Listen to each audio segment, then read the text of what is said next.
السلام علیکم دوستوں، میں ہوں آپ کی ہوسٹ ارسلہ۔ پروگرام ناقابل فراموش میں بہت بہت خوش آمدید۔ امید ہے آپ سب لوگ خیریت سے ہوں گے۔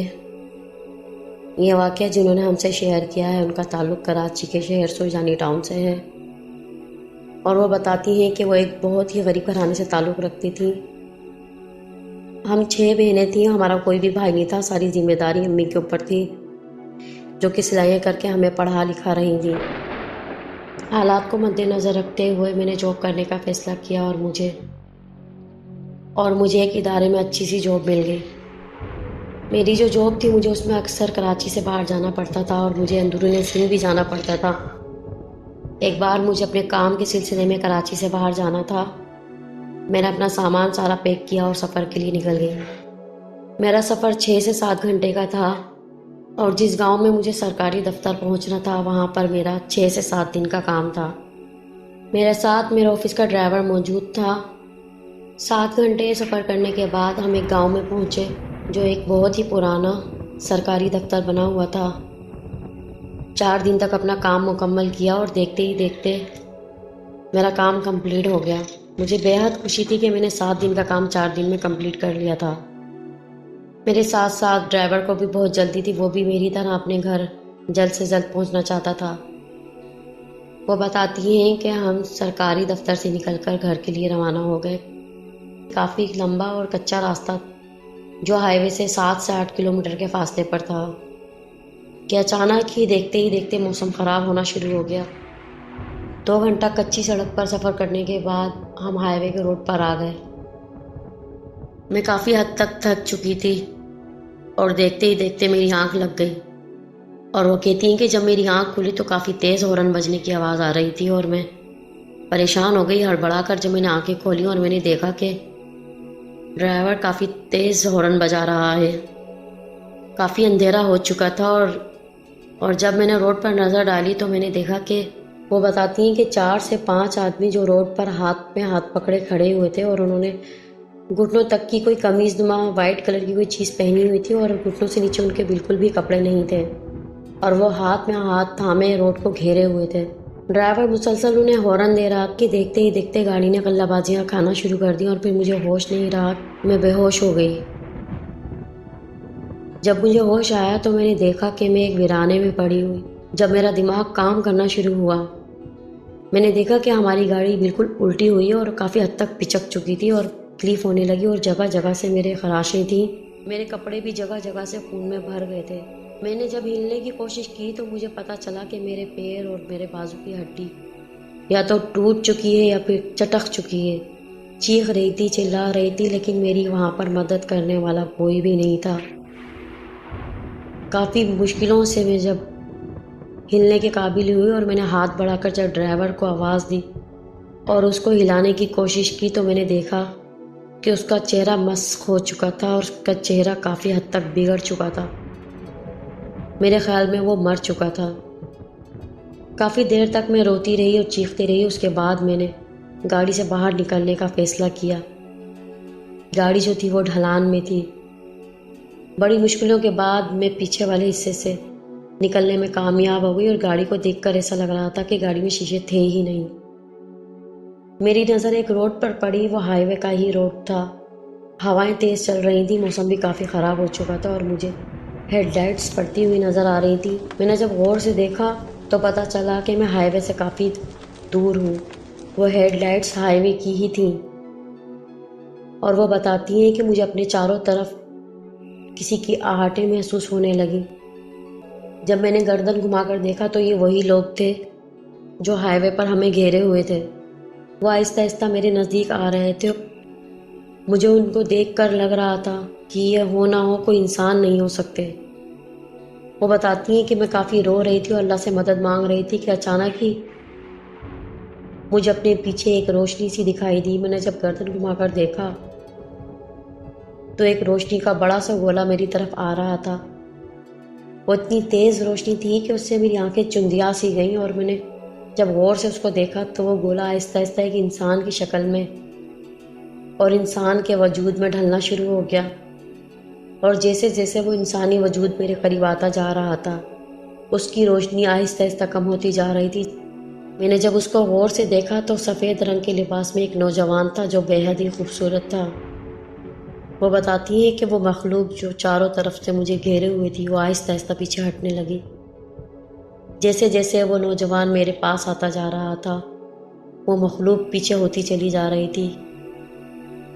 وہ میرے پاس آ کر بیٹھ گیا اور کہنے لگا کہ یہ کافروں کے زمانے کا شمشان گھاٹ ہے اور یہ بہت ہی پرانا شمشان گھاٹ ہے۔ ہم کسی کی بستی میں موجود ہیں، ہم ایک خبیث روحوں کی بستی میں موجود ہیں۔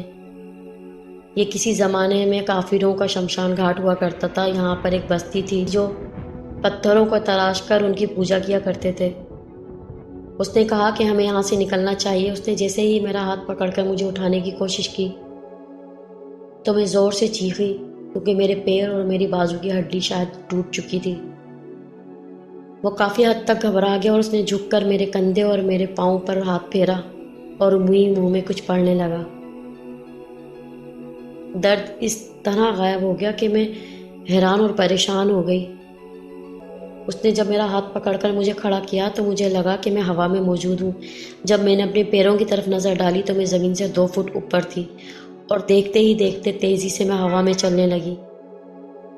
وہ مخلوق ہمارے پیچھے آ رہی تھی اور میں ڈر رہی تھی تو اس نے کہا کہ ڈرو نہیں، یہ ہمارا کچھ بھی نہیں بگاڑ سکتے۔ وہ منہ ہی منہ میں کچھ پڑھ رہا تھا اور دیکھتے ہی دیکھتے اچانک ہی میں ایک بستی میں داخل ہو گئی۔ وہ بستی بھی کافی ویران اور سنسان تھی مگر وہاں آ کر مجھے سکون سا مل رہا تھا۔ ایسا لگ رہا تھا کہ میں ایک پرسکون جگہ پر موجود ہوں۔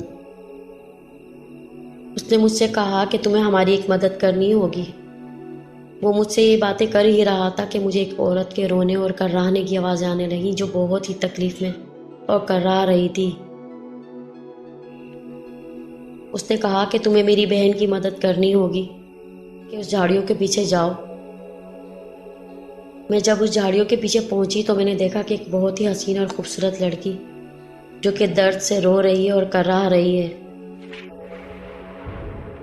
وہ مجھے دیکھ کر کہنے لگی کہ خدا کے لیے میری مدد کرو۔ میں اس کے پاس گئی اور وہ بتاتی ہیں کہ جب میں اس کے قریب گئی اور میں نے دیکھا کہ اس کی نیلے رنگ کی آنکھیں جو مجھ سے یہ التجا کر رہی تھی کہ میں اس کی مدد کروں۔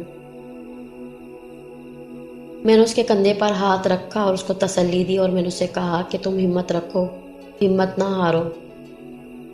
کافی دیر تک میں اس کو دلاسا دیتی رہی۔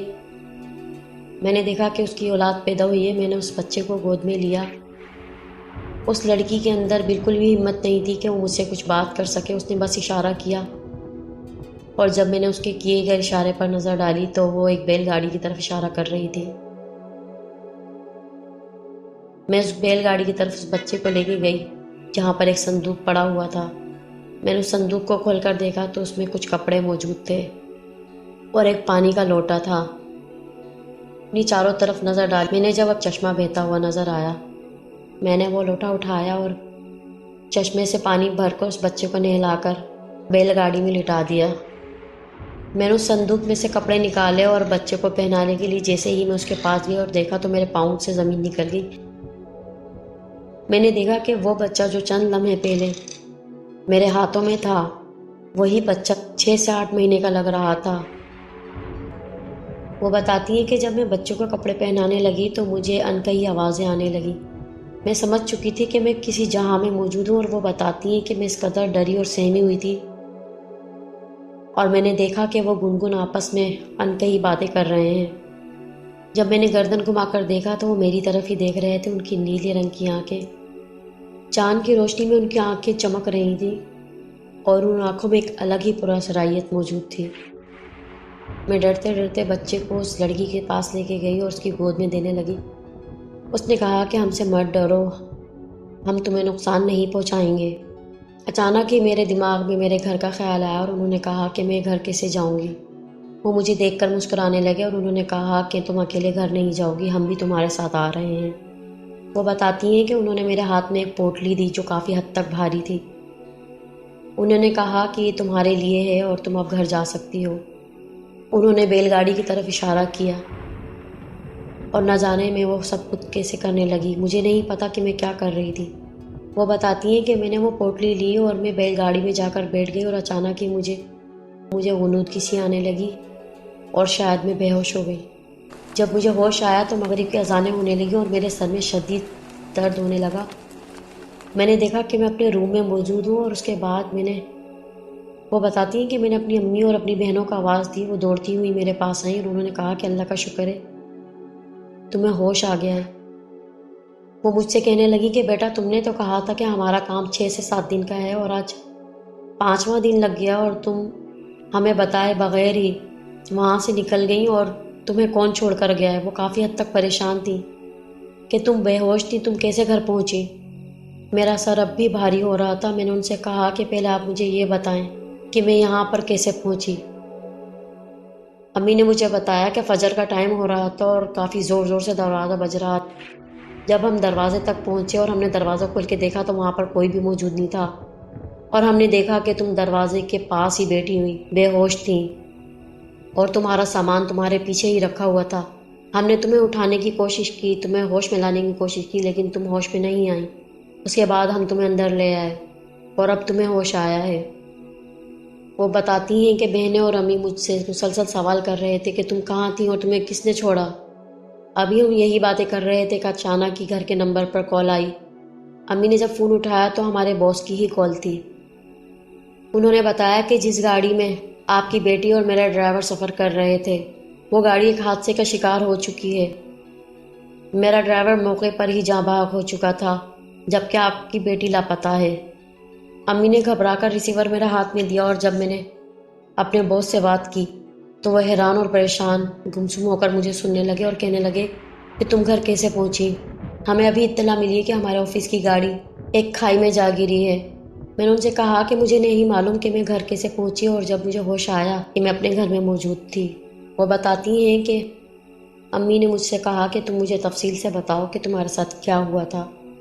میں نے شروع سے لے کے آخر تک انہیں ساری بات بتائی، اور وہ حیرت سے مجھے دیکھنے لگی۔ میری بہنوں کو بھی میری بات پر یقین نہیں آ رہا تھا۔ اچانک ہی مجھے اپنے سامان کا خیال آیا۔ وہ بتاتی ہیں کہ میں اتنی حیران ہوئی کہ جب ہماری گاڑی الٹ چکی تو سب کچھ تہس نہس ہو چکا تھا۔ جب میں نے اپنے کپڑوں کو دیکھا تو میرے کپڑے بالکل صحیح سلامت تھے، جبکہ میرے کپڑوں پر اچھی خاصی کھونچیں آئی ہوئی تھیں۔ میں بالکل صحیح سلامت تھی۔ میں نے اپنے آفس کی وہ فائلیں چیک کی جس میں نے بڑی محنت سے 4 دن لگا کر اپنا کام کمپلیٹ کیا تھا، تو میں نے دیکھا کہ میرا کام مکمل طور پہ صحیح اور سلامت تھا۔ میں نے اچھی طرح سے ہر چیز کو چیک کیا، مگر وہ پوٹلی مجھے کہیں بھی نہیں ملی۔ بتاتی ہیں کہ میں نے شکرانے کی نفل ادا کرنے کے لیے مصلی بچھایا، اور وہ چادر جو میں اوڑھ کر گئی تھی اوڑھنی چاہیے، جیسے ہی وہ چادر میں نے اٹھائی تو میں نے دیکھا کہ وہ کافی حد تک بھاری تھی۔ جب میں نے اس کے پلو کی طرف نظر ڈالی تو میں نے دیکھا کہ وہ وہی پوٹلی تھی جو انہوں نے مجھے دی تھی۔